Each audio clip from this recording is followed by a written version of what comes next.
हाँ, अभी आज के क्लास में हम लोग मादा जनन तंत्र के बारे में पढ़ेंगे। 5 नंबर का दीर्घ उत्तरीय प्रश्न आता है मैट्रिक में, तो हम लोग इसको शॉर्टकट में देखेंगे फटाफट से। ये देखिए, अगर क्वेश्चन आता है कि मादा जनन तंत्र का चित्र बनाइए, तो आपको कुछ ऐसा स्ट्रक्चर बनाना है, चित्र बनाना है, और उस चित्र में बाकी चीज़ों को लिख देना है। लेकिन अगर आता है कि मादा जनन तंत्र का सचित्र वर्णन करिए, वर्णन करना आ गया, तो फिर आपको चित्र लिखने के बाद आपको बाकी चीज़ों को डिस्कशन भी करना होगा, वहाँ लिखना होगा। क्या लिखना है वो मैं आपको इस वीडियो में बताऊंगा। तो चलिए शुरू करते हैं। सबसे पहले बात करते हैं मादा जनन तंत्र क्या है। तो मादा जनन तंत्र में 4 चीज आता है। पहला अंडाशय, ये ग्रीन वाला देख रहे हैं वो अंडाशय। अंडाशय के बाद ये जो पाइप जैसा देख रहे हैं, इसको अंडवाहिनी बोलते हैं या फैलोपियन ट्यूब बोलते हैं। दूसरा, तीसरा, फिर आप यहाँ से आइएगा तो ये गर्भाशय हो गया 3, और फिर नीचे आइएगा तो ये योनि हो जाएगा। तो ये चारों को मादा जनन तंत्र बोलते हैं, और इन चारों के बारे में आप डैश दे दे करके लिखते हैं 2 लाइन 3 लाइन, तो आपका ये कंप्लीट हो जाएगा। जैसे आप पहला जब आप लिखिएगा मादा जनन तंत्र में, तो पहला लिखना होगा आपको अंडाशय के बारे में। ये जो ग्रीन वाला है ये 2 है, तो आपको लिखना है कि मादा में अंडाशय की जो संख्या होती है वो 1 जोड़ा होता है। 1 जोड़ा का मतलब 2, जो उदर गुहा के नीचे श्रोणि गुहा में, जिसको इंग्लिश में पेल्विक कैविटी बोलते हैं, वहां पे अंडाशय अवस्थित होता है। जो यहाँ देखिए एक झिल्ली है, इस झिल्ली का नाम है पेरिटोनियम झिल्ली। तो ये पेरिटोनियम झिल्ली से जुड़ा होता है। पेरिटोनियम झिल्ली उदर गुहा के दीवार से सटा होता है। अंडाशय की संख्या 2 होती है, और हर महीना एक अंडाशय से एक अंडा निकलता है। अगर जनवरी में अंडा इधर से निकला है, तो फिर फरवरी में अंडा इधर से निकलेगा। अंडा की संख्या 1 होती है, जो महीना में एक बार निकलता है। एक अंडा इधर से, दूसरे महीना अंडा इधर से निकलता है। अंडाशय का जो मुख्य काम होता है वो अंडाणुओं का निर्माण करना है। इसके अलावा ये एस्ट्रोजन, प्रोजेस्टेरोन हार्मोन्स और मासिक चक्र को भी नियंत्रित करता है। अब आते हैं दूसरा, अंडवाहिनी लिखेंगे, और अंडवाहिनी में डैश देंगे और लिखेंगे कि अंडवाहिनी की संख्या भी 2 होती है। देखिए, एक अंडवाहिनी यहाँ से ऐसे है और दूसरा अंडवाहिनी यहाँ से ऐसे है। तो अंडवाहिनी की संख्या 2 है। अंडवाहिनी का एक सिरा गर्भाशय से जुड़ा होता है, और दूसरा सिरा झल्लादार यानी अंगुलीनुमा संरचना फिम्बड़ी बनाता है। ये फिम्बड़ी अंडाशय से चिपका रहता है। अंडाशय से जैसी अंडा निकलता है, फिम्बड़ी उसको पकड़ लेता है, उसको कैच कर लेता है, और पकड़ करके यहाँ पर, जैसे मान लीजिए मैं बना देता हूँ कि यहाँ से अंडाशय से अंडा निकला और वो यहाँ चला गया। ठीक है, अब यहाँ से अंडा निकला और यहाँ चला गया। अंडवाहिनी का काम क्या है? अंडवाहिनी को इंग्लिश में फैलोपियन ट्यूब बोलते हैं। फैलोपियन ट्यूब का काम है इस अंडा को गर्भाशय तक पहुंचा देना। ये इसका काम होता है अंडवाहिनी का। बस खत्म। तीसरा पॉइंट पे लिखिएगा गर्भाशय। तो गर्भाशय लिख कर डैश दीजिएगा और लिखिएगा कि गर्भाशय नाशपाती के आकार का एक खाली जगह होता है, जिसका काम होता है कि ये जो निषेचित, अगर ये अंडा निषेचित है तो निषेचित अंडा को यहाँ पर भ्रूण के रूप में बनाना और 9 माह तक शिशु को यहाँ पोषण देना, ये गर्भाशय का काम होता है। गर्भाशय त्रिकोणीय आकृति का होता है, जो संयोजी उत्तक का बना होता है। ठीक है, अब गर्भाशय नीचे की ओर जब आता है तो पतला हो जाता है, जिसको संकड़ा बोलते हैं, और इस जगह पर जब ये संकड़ा होता है और नीचे की ओर आता है, उसको ग्रीवा बोलते हैं। ग्रीवा का जो निचला हिस्सा होता है वो योनि मार्ग होता है, जो बाहर की ओर खुलता है। योनि क्या है? तो योनि लगभग 7 से 8 सेंटीमीटर लंबा नली है, जो संयोजी उत्तक का बना होता है, और ये फैलने वाली त्वचा होती है। योनि का जो मुख्य कार्य है वो शुक्राणु को पकड़ना और गर्भाशय तक पहुंचाना, यही योनि का कार्य होता है। बस इतना आप लिखिएगा, आपका 5 नंबर जो है वो कंप्लीट हो जाएगा। 1-2 सवाल और इसमें आता है 2 नंबर में। जैसे एक होता है कि अंडोत्सर्ग क्या है।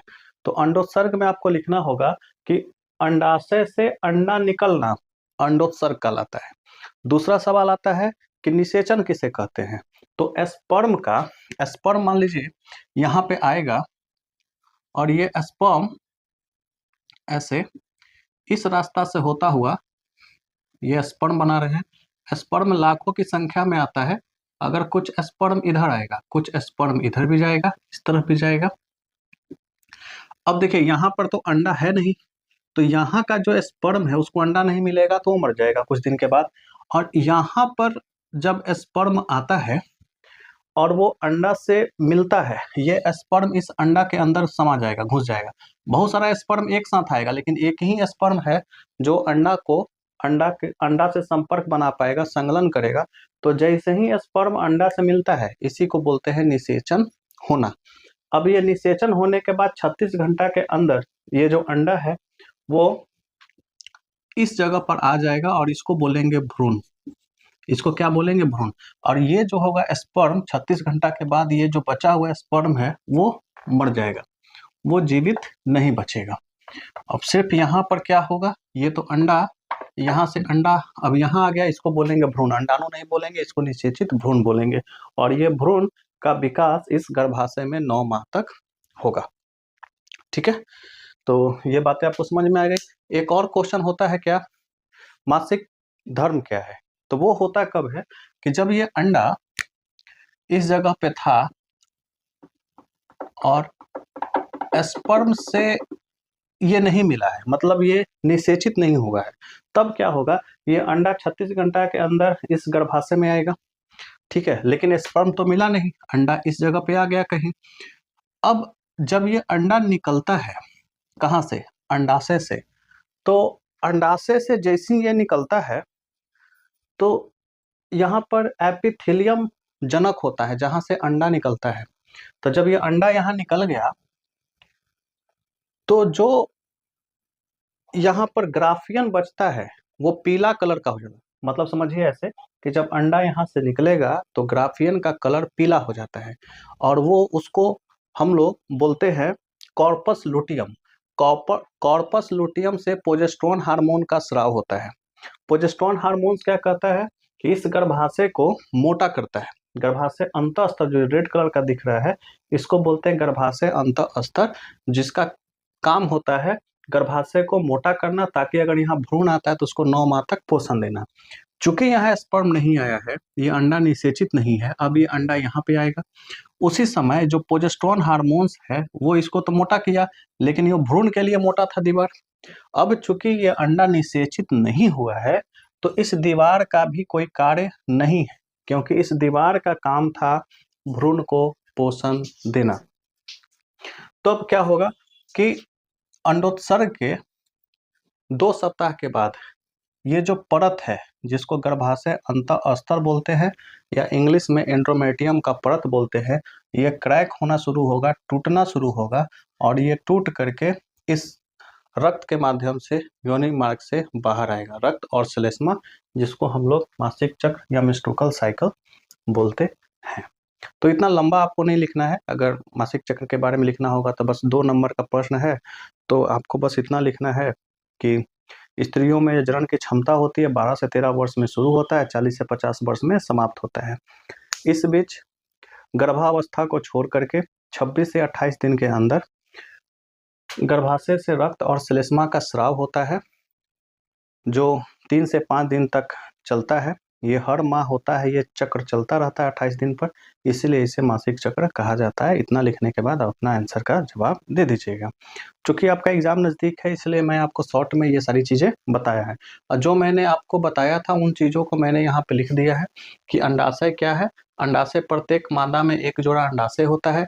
अंडाशय का काम क्या है? तो अंडाशय का काम है अंडाणु का निर्माण करना, एस्ट्रोजन, प्रोजेस्टेरोन और ऋतुस्राव का नियंत्रण करना। अंडवाहिका या फैलोपियन ट्यूब, ये फैलोपियन ट्यूब है, ये कितना होता है? 2 होता है, जिसकी लंबाई लगभग 10 सेंटीमीटर होता है। इसका एक सिरा गर्भाशय से जुड़ा हुआ है और दूसरा सिरा अंडाशय से जुड़ा होता है। इस फैलोपियन ट्यूब का काम क्या है? इसका काम है अंडाणु को पकड़ना और गर्भाशय तक पहुंचाना। अंडाणु को यहाँ से फिमड़ी के द्वारा पकड़ा जाएगा और गर्भाशय तक पहुंचाया जाएगा। तीसरा जो ये हमारा गर्भाशय है, ये नाशपाती के आकार का होता है। ऑब्जेक्टिव में कभी कभी क्वेश्चन पूछता है गर्भाशय का आकृति कैसा होता है, तो नाशपाती के आकार का होता है और त्रिकोणीय होता है। ठीक है, ये इसके गर्भाशय का लंबाई चौड़ाई भी लिखा हुआ है, 7.5 होता है लमसम। 5 सेंटीमीटर चौड़ा होता है, 7 सेंटीमीटर लंबा होता है, 3.5 सेंटीमीटर मोटा होता है। आप दूर से देखिएगा तो शायद आपको ये 35 दिख रहा होगा, ये 35 नहीं है, 3.5 है। गर्भाशय का जो निचला भाग होता है संकरा होता है, जिसे ग्रीवा कहते हैं, ये ग्रीवा है। गर्भाशय का कार्य अगर आपसे कोई पूछेगा तो लिखना ये है कि जो निषेचित अंडाणु है उसके भ्रूण को यहाँ पे डेवलपमेंट करना ही इसका काम होता है। योनि यह नली के समान रचना है जो लगभग 7 से 8 सेंटीमीटर लंबा होता है, और इस योनि का क्या काम है? शुक्राणु को गर्भाशय तक पहुंचाना, यही इसका काम है। तो आप इस वीडियो को एक बार और देखिए, स्पीड बढ़ा के देख लीजिए ताकि आपका जो रिवीजन है वो हो जाए। बाकी आप इसका एक स्क्रीनशॉट लेकर के अपने पास रख लीजिए, नोट्स बना लीजिए, ठीक है। मिलते हैं अगले वीडियो में। Thank you very much.